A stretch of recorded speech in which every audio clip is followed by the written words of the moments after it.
primeira coisa que a gente tem que entender é que qualquer tipo de decisão de compra que nós vamos fazer, ela é uma decisão pautada em segurança, em estabilidade, em certeza. Quando tu compra um apartamento, tu tem alguma certeza de que ele vai ser entregue se tu estiver comprando na planta? A previsibilidade ela é muito baixa. Agora vamos diminuir um pouco o nível de complexidade. Tu vai passar na frente de uma vitrine e existe uma promoção. O que faz com que tu decida comprar aquela promoção? Porque tu também tem ali diante de ti uma incerteza. Será que aquele realmente é o melhor preço? Tu vai comprar passagem aérea. O que te garante que aquele ali é o melhor preço? Pode ser que amanhã a passagem esteja mais barata. Só que tu tem que tomar uma decisão. E aí, como que nós vamos, então, aprendendo a tomar decisões? O nosso cérebro, ele...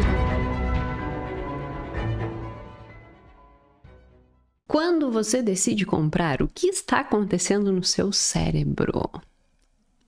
Esse é um assunto que é sempre instigante, né? Porque boa parte das vezes nós achamos que nós estamos no controle da decisão de compra. Então nós pensamos assim, eu decidi comprar isso. Mas será que você decidiu comprar isso mesmo? O que está acontecendo dentro do teu cérebro quando você compra algo? Será que existe uma arquitetura? Será que existe um movimento que está acontecendo aí dentro do teu cérebro que determina se tu vai comprar ou não algo? E é sobre isso que nós vamos falar no episódio de hoje, né? Nós vamos falar sobre os correlatos cerebrais na decisão de compra. E eu julgo que quanto mais nós conhecemos como que nós efetivamente decidimos, ou seja, se aprofundando nesses aspectos, inclusive do funcionamento cerebral, isso nos dá um nível de consciência maior. E esse nível de consciência maior nos permite maior proteção, inclusive, de impulsos, de cair em gatilhos e tudo isso, né? Então, eu sou mega suspeita, mas eu acho encantador e eu acho revelador nós conseguirmos entender como que o nosso cérebro funciona, como o nosso cérebro toma decisões e como a partir dessas decisões, como a partir da compreensão dessas decisões nós conseguimos não controlar por completo, né, a nossa vida, porque isso seria impossível, mas nós conseguimos ter um maior nível de consciência para nos tornar menos vulnerável a aspectos como esses gatilhos, como promoções, como promessas e tudo isso.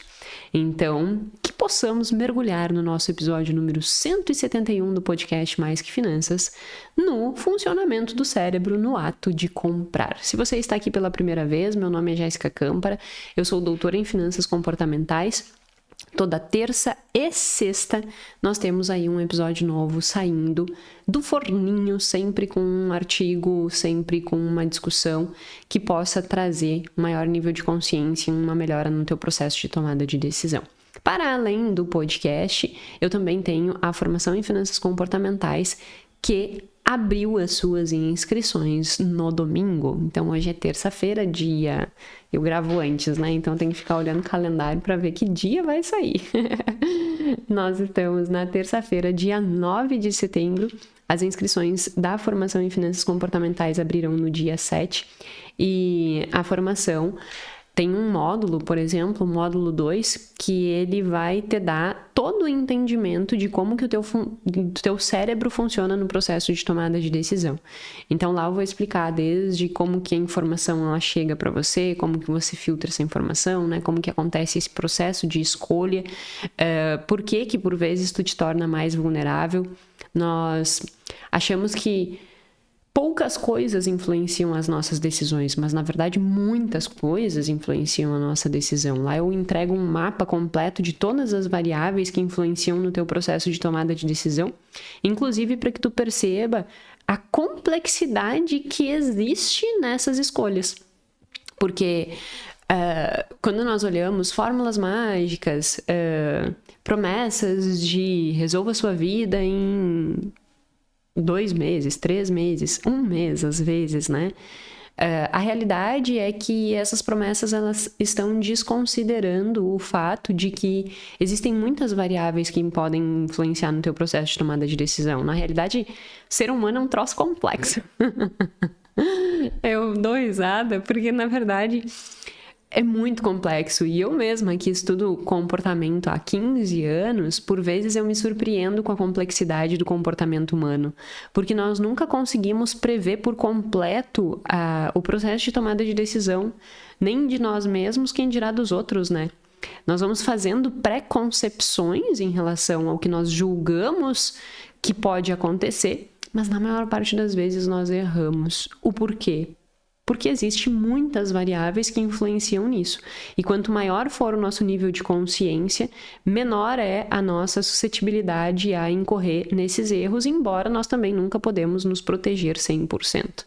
Então, entender, né, de comportamento e principalmente de comportamento financeiro, constrói essa consistência de entender que nós estamos sempre à mercê aí do que aparece à nossa volta e que com esse entendimento a gente consegue se proteger um pouquinho mais. Então, se você quiser conhecer a formação, tem um link aqui embaixo. Se você não aproveitou o workshop de escassez, ele vai... Escassez. Não é workshop de escassez, foi na segunda turma.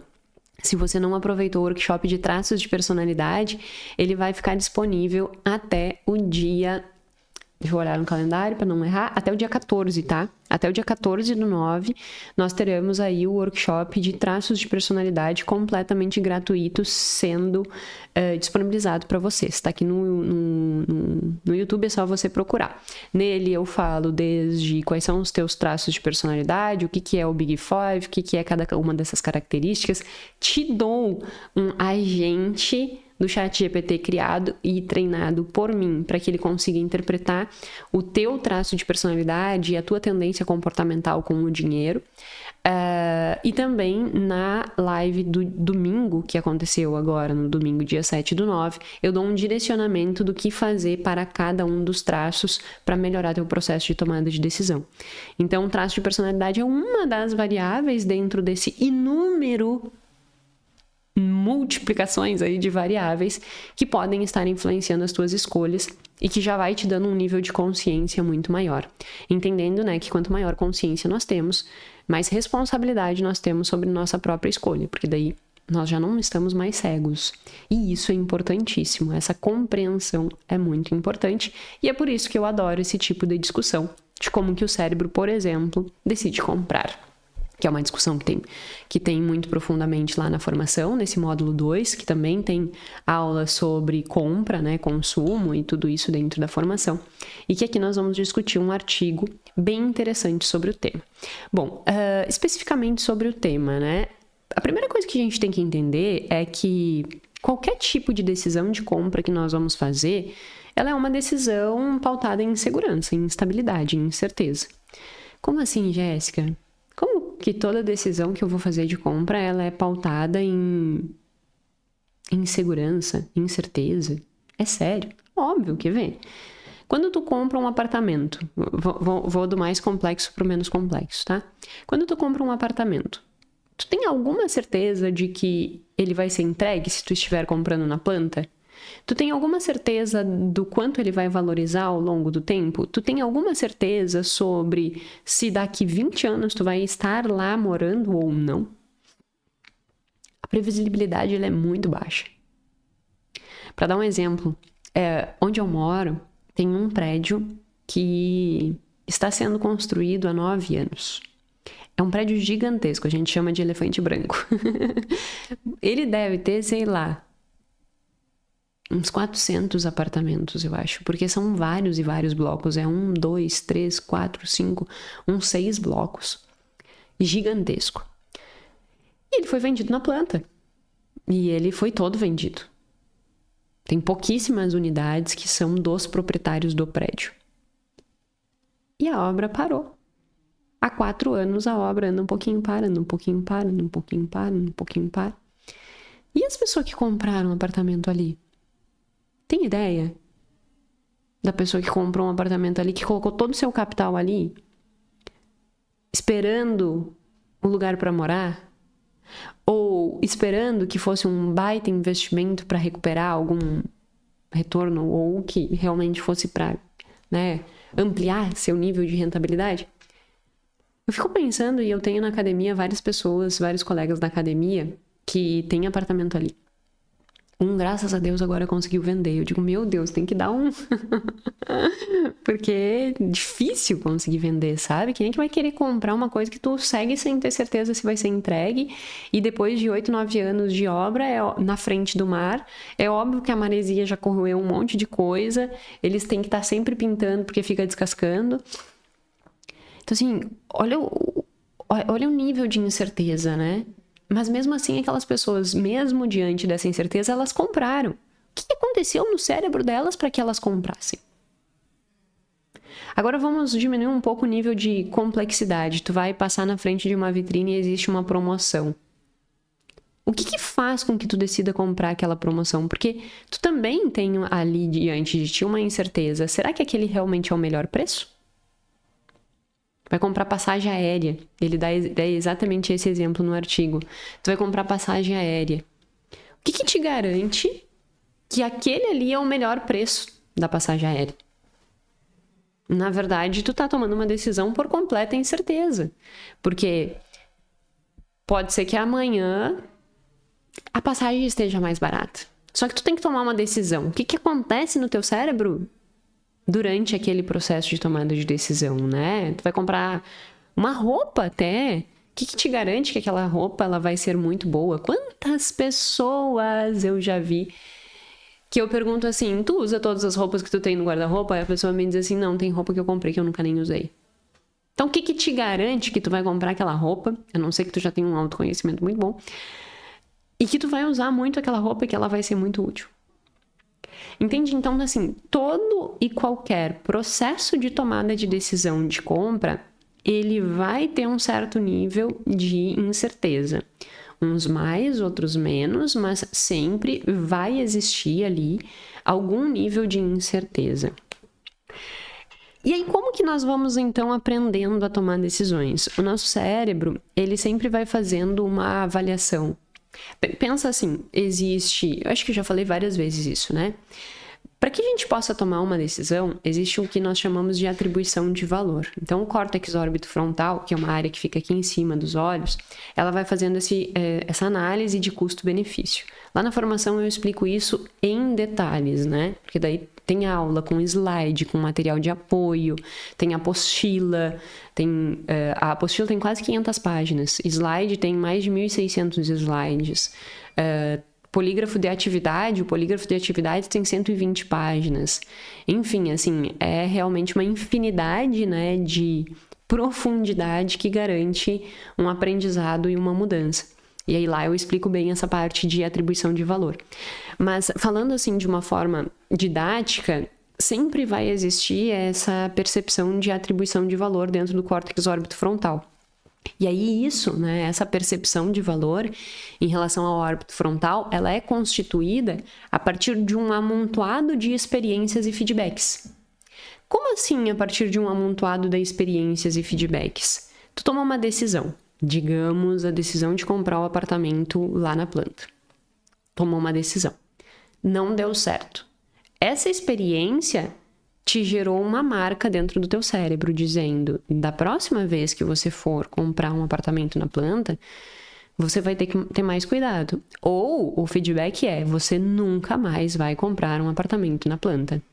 Então gerou um feedback para o teu cérebro e aí esse feedback, este aprendizado, essa experiência vai gerar informação para uma próxima tomada de decisão. Então, as nossas decisões, elas estão sempre pautadas e arraigadas em algum parâmetro, né? Seja um parâmetro experiencial, que aquela experiência nos gerou um feedback, nos gerou um aprendizado e vai direcionar a próxima, seja comparações com decisões que tu tenha visto. Digamos que eu, Jéssica, se eu fosse decidir sobre um apartamento, eu nunca tomei uma decisão de comprar um apartamento na planta. Eu nunca comprei um apartamento na planta. Só que o fato de todos os dias eu acordar e olhar aquele elefante branco na frente da minha casa, não construído, já sendo pintado pela 4ª, 5ª vez, porque as paredes começam a correr, né? Na frente do mar, maresia come o negócio. Aquilo ali me gera um baita aprendizado. Então, pode ser que a experiência não tenha sido vivida por você, mas que o ambiente, os estímulos aos quais você está exposto diariamente eles também te geram aprendizados. Eles também te geram parâmetros de comparação. O elefante branco lá na frente de casa é um parâmetro de comparação para mim, é uma referência para o meu processo de tomada de decisão de compra de imóvel. Eu não quero, a partir desse aprendizado, comprar um imóvel na planta, porque eu fico pensando emprestar meu dinheiro para sustentar e alavancar o negócio de uma outra pessoa que eu não tenho garantia nenhuma de que ele vai concluir esse negócio. Então, eu não quero correr esse risco. Ah, Jéssica, mas tem um monte de gente que ganha dinheiro na planta e tu pode estar comprando imóvel na planta e tu pode estar deixando dinheiro na mesa. Que ótimo! Se existe essa fatia de pessoas que ganham dinheiro com isso, que elas o façam. Eu não quero. Entende? Então, e aí é óbvio, isso vai depender do meu traço de personalidade, isso vai depender das minhas características que vão ditar o quão impactante uma experiência dessas, que é uma experiência extrínseca, né? Não é uma experiência que tem a ver comigo, vai ditar de informação para as minhas próximas decisões. Mas o fato é que, mesmo que tu não tenha vivido determinadas situações, o que tu vê ao teu redor te gera informação, te gera feedback, te gera aprendizado, que vai nortear as tuas escolhas futuras. Então, isso é fato. Toda a nossa decisão de compra, ela vai ser norteada por um processo de aprendizado, tá? E isso, eu tô falando específico de compra, porque é o que esse estudo aqui, ele avalia, mas isso se refere a qualquer processo de tomada de decisão, tá? Então, todo processo de tomada de decisão, ele vai ser pautado num processo de aprendizado. E aí, nós temos que ter cuidado com esses aprendizados, porque o nosso cérebro, ele é ótimo em tomar conclusões, né? Fazer conclusões precipitadas. O nosso sistema 1, ele está sempre pronto para tirar uma conclusão precipitada. Então, por exemplo, a minha conclusão precipitada é péssimo comprar imóvel na planta. Tá, mas em algum contexto pode ser que não seja. Mas eu não quero correr esse risco, entendeu? Então, pode ser que eu esteja sendo enviesada nesse meu comportamento. Mas eu sei disso e aí eu tenho que avaliar se eu estou disposta a comprar ou não esse risco, né? Mas o que eu quero dizer é que existe todo esse processo de aprendizado, e esse processo de aprendizado, por ser pautado em alicerces daquilo que tu conhece, muitas vezes ele também vai ser enviesado. Pode ser um viés de seleção, eu estou olhando um único aspecto, pode ser um viés de confirmação, eu estou usando essa informação para conformar uma crença que eu já tinha, pode ser um viés de enquadramento, pode ser um aspecto efetivamente emocional, né, de traço de personalidade, ou seja, eu sou mais neuroticista, então eu tenho uma tendência a não ter uma disposição para esse tipo de risco. Então, tudo isso vai determinando como que é o meu perfil de aprendizado e como que esse aprendizado vai determinar a minha disposição para adquirir algo ou não, seja isso complexo ou seja esse simples, tá?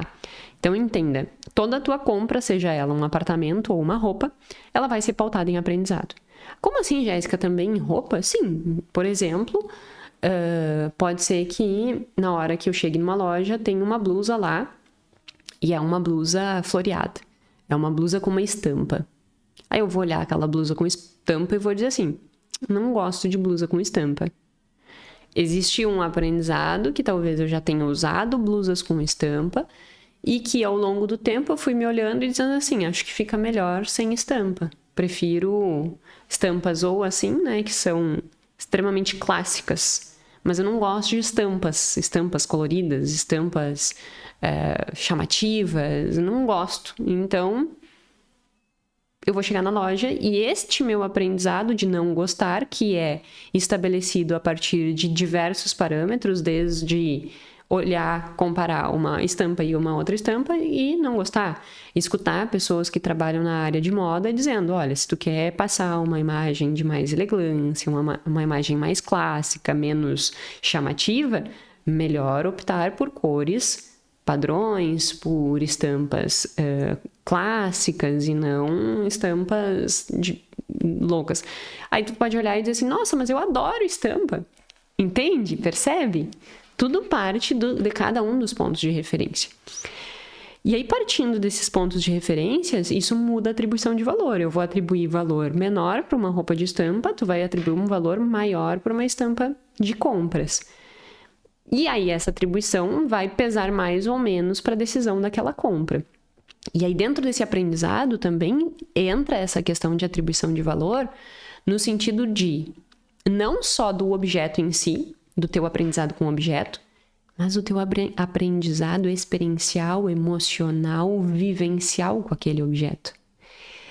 Então, digamos que determinado objeto, sei lá, um relógio de determinada marca, de determinada estrutura, seja um relógio que fez parte da história da tua família. Aí tu chega numa loja e diz assim, nossa, esse relógio faz parte da história da minha vida e é muito difícil encontrar um exemplar igual a esse, eu vou comprar. Ou se não, digamos que consumo dentro da família tua tenha sido sempre tenha sempre ocupado uma função de agregar a família. Então, digamos que aniversário, o momento de dar o presente era sempre o momento auge do aniversário, porque daí todo mundo se envolve naqueles presentes, todo mundo se encanta com aqueles presentes, todo mundo... Então, isso vai constituindo uma percepção de valor aos presentes maior, para além da utilidade daquilo, mas também o valor subjetivo percebido, porque ele ocupou uma função dentro daquela família que é uma função de agregar. Então, para além do aprendizado que tu tem prático, né? Fica bonito ou feio, a decisão de compra, ela também está envolta nesses aspectos subjetivos. E aí, mais uma vez, eu volto com o que eu estava falando, que lá dentro da formação a gente se aprofunda. Percebe o nível de complexidade que é cada uma das decisões? Por isso que simplificar a gestão financeira e dizer assim... Não simplificar no sentido de que ela não possa ser simples. O cuidado do dinheiro pode ser simples. Mas simplificar a avaliação, como muitos dizem por aí, é só gastar menos do que tu ganha. Tá, mas tu tá percebendo que gastar menos do que tu ganha envolve tu ter esses discernimentos do que influencia a tua escolha de compra? E que pode ser que essas variáveis estejam te conduzindo a uma decisão que na realidade está te afastando de uma vida com tranquilidade financeira, mas que se tu não conhecer esses aspectos a fundo, não se entender dentro desses aspectos, isso vai limitar a tua capacidade de fazer boas escolhas. Então é muito interessante, né, que essa simplificação neste sentido de que é só gastar menos do que ganha, é, na realidade, afastar as pessoas que não estão conseguindo de uma possibilidade delas conseguirem mudar as suas vidas. Porque daí ela olha e diz assim, nossa, então realmente não vai dar. Mas dá. Só que para isso tu tem que te conhecer. Para isso tu tem que entender como funciona o teu processo de tomada de decisão. Para isso tu tem que entender quais são os inúmeros fatores que podem te desviar da rota e como se manter na rota. Tudo isso a gente tem lá dentro da formação. Então é interessante ver esse nível de complexidade. Sabe que tá na moda, né? E eu fiz até eu tenho um nome que fala, mas agora eu não sei. Eu sou tão envolta a essas coisas que dão, né, várias... Que tá no hype, digamos assim, da internet, que eu esqueço até dos nomes técnicos que eles usam para isso. Como é que é? Que tu pega um vídeo e que tu faz uma releitura daquele vídeo. Um release? Não é um release. É um react. Eu sou maravilhosa. Eu fiz um react daquele vídeo que o Thales fez de um empresário versus 30 desempregados. E aí depois foi feito um outro sobre um treinador versus 30 gordos, né? E aí eu vi um nutricionista, o Lincoln, que é uma pessoa que tem um cuidado e uma profundidade técnica muito grande, falando sobre o quanto essa me deu trava-língua. Vou deixar a palavra. Estigmatizar, né? É isso que eu queria dizer. O quanto criar esse estigma da pessoa que, ela é gorda porque falta de vontade, ela é gorda porque ela não fecha a boca. Era só fechar a boca que estava resolvido. Que criar esse estigma, na verdade, afasta as pessoas que estão sofrendo e que queriam mudar de vida de conseguir construir isso. Porque vai criando reforçando, né, essa coisa, e na discussão ali, o que acontece é que as pessoas que estão acima do peso, né, que têm essa obesidade, elas dizem que não conseguem, e aí o que acontece com o outro que está do outro lado escutando aquilo, e isso foi a opinião do Lincoln e eu concordei plenamente com ele, é que a outra pessoa que está sentada escutando aquilo diz assim, alguém entende o que eu estou passando. E isso, ao invés de fortalecer uma mudança, fortalece o senso de existe uma comunidade que não dá conta de fazer a sua mudança, então que tá tudo bem. Então que, porque é muito desafiador, a gente vai aceitar isso aqui e vai se manter assim. Então entende que, por vezes, criar esse estigma, ao invés de ajudar as pessoas que estão nessa condição, afasta ainda mais, porque faz com que elas se confortem em olhar aquele discurso e dizer, alguém entende o que eu estou falando. Alguém entende o meu desafio. Que bom, me sinto pertencente a esse grupo. Aí a posição agressiva, né, que existe ali de um treinador, vai olhar para aquele público e vai dizer assim, vocês estão aí por falta de força de vontade. Aí o grupo vai olhar, né, se unir e dizer assim, é que tu não entende o que nós passamos. E aí o que acontece? Ele se afasta das pessoas e as pessoas se afastam da solução. E aí nada muda. Com o dinheiro funciona exatamente da mesma forma.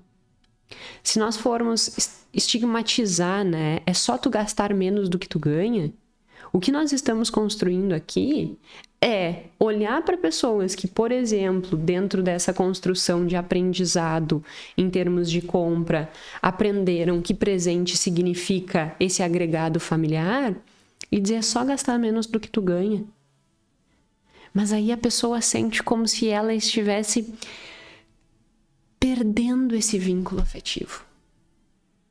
Então, quando se fala de compra, e aí eu dei só o exemplo da questão da obesidade, porque eu acho que casa muito com esse exemplo de compra. Quando se pensa em compra, tu não pode pensar simplesmente eu preciso gastar menos, mas tu tem que pensar assim, para melhorar esse controle. Qual é a função que essa compra tem na minha vida? E quais são os inúmeros fatores que determinam esse processo de decisão de compra? Porque compreendendo isso, tu tem uma maior garantia e tu tem uma oportunidade de mudar esse comportamento. Então, achei assim a postura e o posicionamento do Lincoln riquíssimo, concordo plenamente e percebo que com dívida existe o mesmo desafio. Com dívida e com consumo em excesso. Constrói-se um estigma indicando que tu é um fraco porque tu ganha menos, tu que gasta mais do que tu ganha, que seria só gastar menos, só que a pessoa não entende o que está por trás desse gastar mais do que ganha. E aí, quando a gente fala de cérebro, essa compreensão também do funcionamento cerebral facilita muito onde existem os gargalos, né? E o que eu posso fazer para me proteger. E aí nós vamos para o resultado do artigo nesse sentido, né? O que o artigo fala sobre o cérebro em si. E aí vale, em relação ao artigo, fazer um disclaimer aqui, tá? O artigo ele tem 8 participantes. Então, nós não podemos generalizar de forma alguma esse resultado. Por que os artigos de neurociência têm um número muito reduzido de participantes? Porque é muito, primeiro, custoso fazer isso, né? É custoso demais tu construir experimentos que vão envolver neurociência, porque eu preciso de equipamento para fazer monitoramento do que está acontecendo dentro do cérebro da pessoa, seja um monitoramento via uma ressonância magnética funcional ou via uma outra ferramenta de análise, que esses aqui utilizaram EEG, eu acho, em algum lugar, tá? Então, assim, existe um investimento disso e isso infelizmente, né, não se consegue em grande escala. E também a complexidade de controle do experimento, e tudo isso é muito maior do que eu aplicar um questionário. Então, é óbvio que com questionário eu vou conseguir ter pesquisas mundiais que vão ter 170 mil pessoas, 150 mil pessoas. E quando se fala com uma pesquisa de neurociência que envolva tomada de decisão, consumo, ou seja, qualquer outro tipo de processo de tomada de decisão que queira ser avaliado, a amostra vai ser menor. Então, por vezes, assim, é difícil a gente generalizar esses dados, mas eles já nos dão uma compreensão muito melhor do que o achismo, né? Muito melhor do que há 40 anos atrás, quando essas possibilidades nem existiam. Então, só fazendo esse disclaimer. E aí, assim, como é que foi desenhado o experimento? Então, foram esses 8 participantes.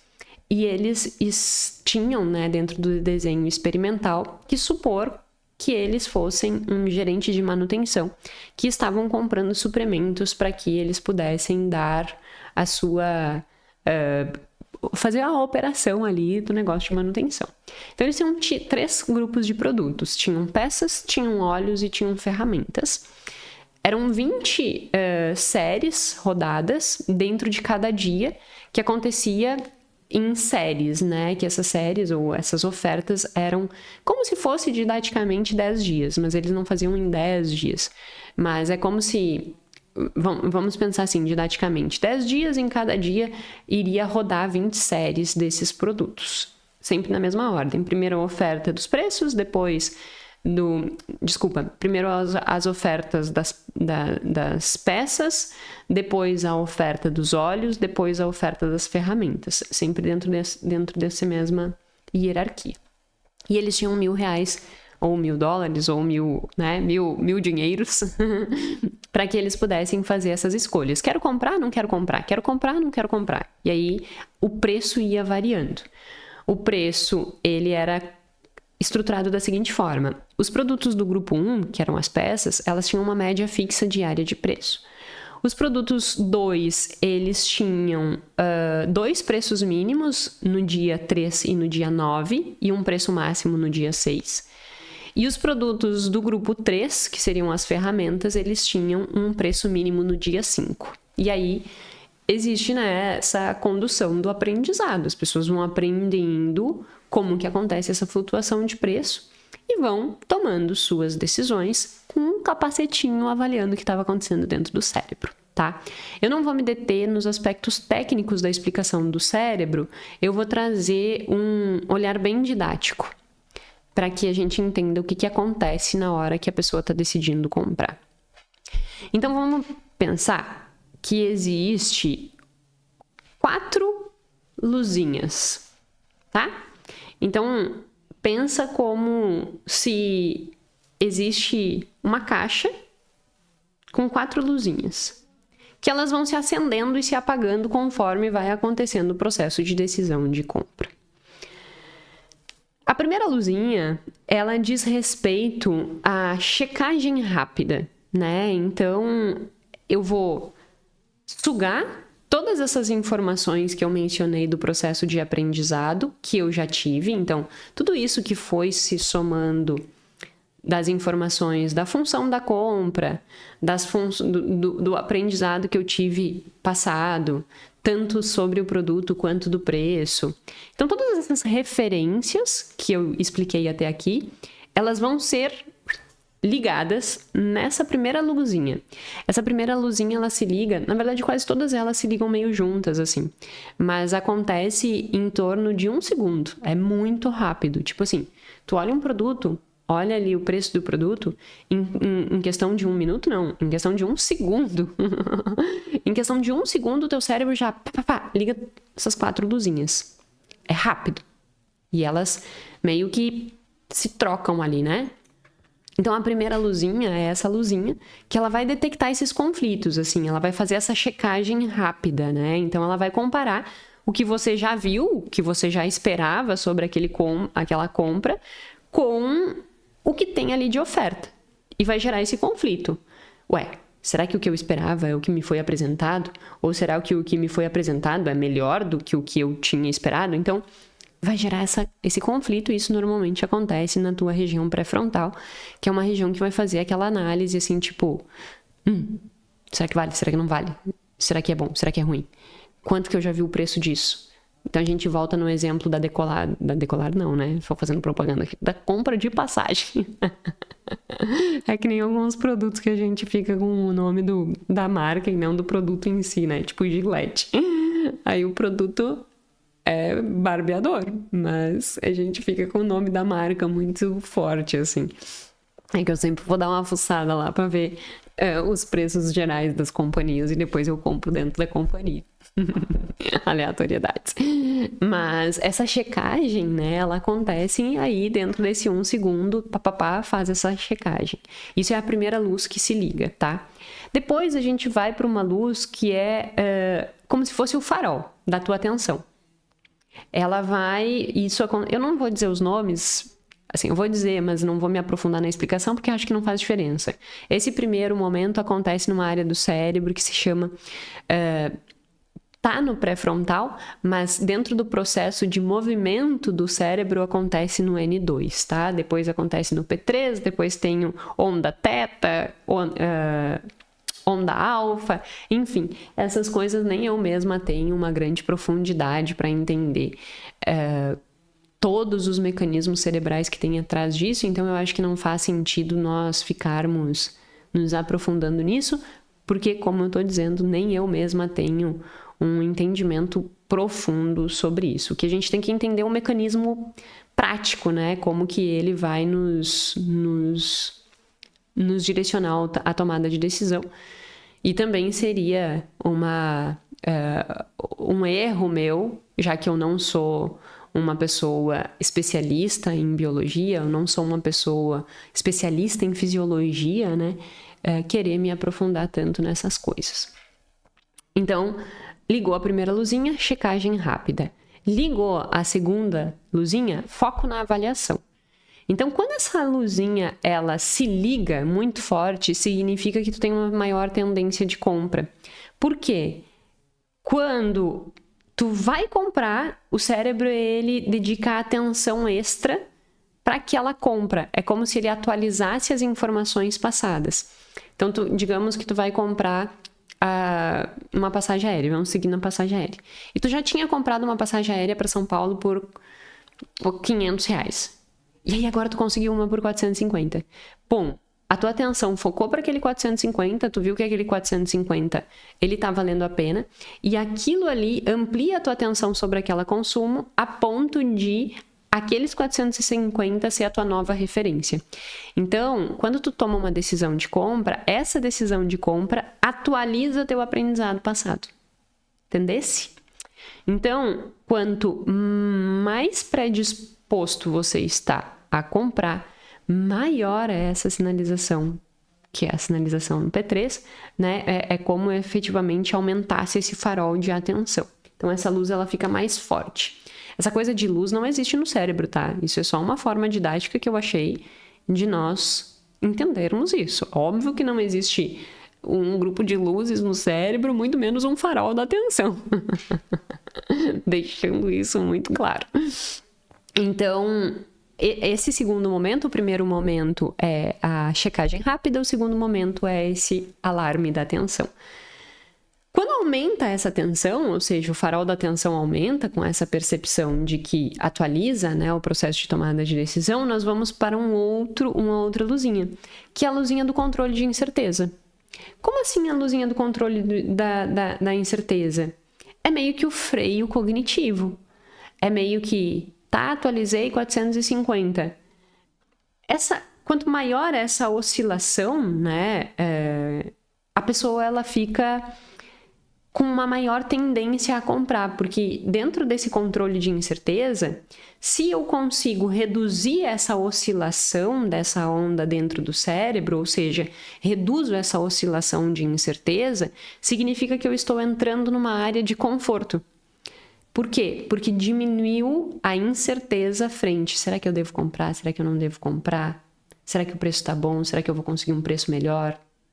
Então é como se essa espera, essa dúvida, ela cessasse quando tu decide comprar. Então, no teu cérebro, quando tu decide comprar algo, é como se algumas ondas que estivessem em movimento do seu cérebro, essas oscilações dessas ondas se acalmam. Porque é como se você tivesse tomado a decisão e como se tu não precisasse mais ficar na dúvida dessa incerteza. Porque eu já decidi. Bom, eu já decidi comprar por 450, então tá decidido. Agora tá pronto, siga em frente. Né? Então isso acontece dentro dessa etapa dessa luzinha. E uma última luzinha é a luzinha que silencia as distrações, silencia o ruído. Então, para que tu tenha uma decisão de compra, aumenta a atenção, diminui a oscilação em relação à incerteza e aumenta teu foco, reduz as distrações em volta, entendeu? É como se... Pensa que tu tá no meio de um tumulto muito grande. É como se tu não estivesse vendo aquele tumulto acontecer. Porque tu vai estar focado naquela aquisição, naquela compra. Então, na hora que tu decide comprar algo, é como se o restante todo estivesse silenciado. Pensa uma pessoa que está fazendo uma compra na Black Friday nos Estados Unidos. E é aquela muvu que pega daqui, pega da lá, e pega daqui, pega de lá, e a pessoa pega e diz assim, eu vou comprar essa garrafa. Aí ela decide comprar essa garrafa. E aí ela tá se direcionando ao caixa para comprar. Ela tá preocupada com a garrafa dela que ela comprou, entendeu? Aquela muvucada que tá acontecendo em volta dela, aquele monte de ruído e tal, é como se eles ficassem mais silenciosos. Porque ela fica com foco na compra dela. Então, é como se essas distrações de impulsos, né, elas fossem silenciadas. E isso é a composição das nossas 4 luzinhas que o cérebro diz. Então, é como se o cérebro ele fizesse uma análise rápida, é a primeira luzinha. Depois, ele vai aumentar a atenção naquilo que eu quero comprar, vai diminuir conflito em relação à incerteza e vai silenciar a volta. E aí tu vai lá e compra. Óbvio que tem outras coisas envolvidas no processo de compra, como motivação, ativação do núcleo accumbens, que isso eu já discuti em outros episódios, mas o que esse artigo nos traz, que é muito interessante, é esse entendimento de que há uma oscilação na hora que quando tu decide comprar algo. Há uma oscilação do que está funcionando no teu cérebro. Aumento da atenção para aquilo, redução da oscilação da incerteza, redução dos ruídos à tua volta, e aí tu vai lá e compra. Então, se nós percebermos, né, que existe esse aumento da atenção, esse aumento do controle sobre a incerteza, né, então diminuição dessas oscilações da percepção de incerteza e redução do ruído, melhora a nossa consciência na hora de comprar, né? Melhora esse entendimento. E aí tu pode te perguntar assim, tá, mas na prática, como é que eu posso compreender e aplicar esse conhecimento na minha vida? Aí eu deixei aqui um roteirinho do que podemos fazer. O que você pode fazer antes de comprar, sabendo que quando tu compra e quando tu decide comprar, esse mecanismo ele vai ser ativado, né? Comparação anterior, maior atenção, menor oscilação em relação a essa incerteza, ou seja, controle da incerteza e essa redução dos ruídos em volta. O que tu deve fazer antes? Uma estratégia muito interessante que tu deve fazer antes é ter preço-alvo, sabe? Por quê? Porque se tu tem um preço-alvo, na hora de tu fazer essas comparações rápidas, tu consegue já ter uma âncora coerente. É como se, quando nós falamos em ancoragem, quando eu defino um preço âncora correto, eu consigo não incorrer tanto justamente na ancoragem. Porque eu fiz o meu processo de tomada de decisão antes, estabelecendo o meu preço-alvo. E isso me dá mais discernimento. Então, o que tu pode fazer é justamente isso. Define o teu preço âncora antes de ir comprar, porque isso vai te proteger. Feche todos os tipos de notificações que possa te distrair e roda um checklist. Eu preciso disso, isso não vai comprometer meus sonhos futuros, eu consigo pagar sem comprometer meu dinheiro. Qual é a necessidade disso? Para que eu preciso disso? Tem um estudo bem interessante que mostra que lista de compras, se tu colocar do lado, escreva um motivo pelo qual tu quer comprar aquilo, reduz o desejo de compra. Porque tu cai na real, tipo, eu nem preciso disso aqui. Então, durante e até antes, é bom introduzir esse checklist. Para quê? Para que quando a tua atenção ela fique específica para aquilo que tu quer comprar, ou seja, aquele farol que eu mencionei, ele se destaque, mas não tanto a ponto de fazer com que tu esqueça da racionalidade, sabe? Então, tu te protege dessa atenção, desse farol ampliado na hora de comprar, que é natural, que vai acontecer. Mas tu tá protegido porque tu tá lá com o teu checklist. E depois é registrar o que tu aprendeu, né? Poxa, naquela compra eu tomei uma boa decisão. Poxa, naquela compra eu tomei uma má decisão. O que eu aprendi com isso? Então, fazer esse exercício também pode ser bem interessante. E juntando todas essas coisas, pode ser que você chegue num lugar muito confortável, né? De ter maior consciência de consumo, entendendo que o teu cérebro vai estar sempre uma loucura, é como se tivesse em curto-circuito. Essas luzinhas, elas se acendem todas muito rápido, checagem rápida, atenção, controle de incertezas e controle de ruído, e ela vai acontecer tudo junto e tu...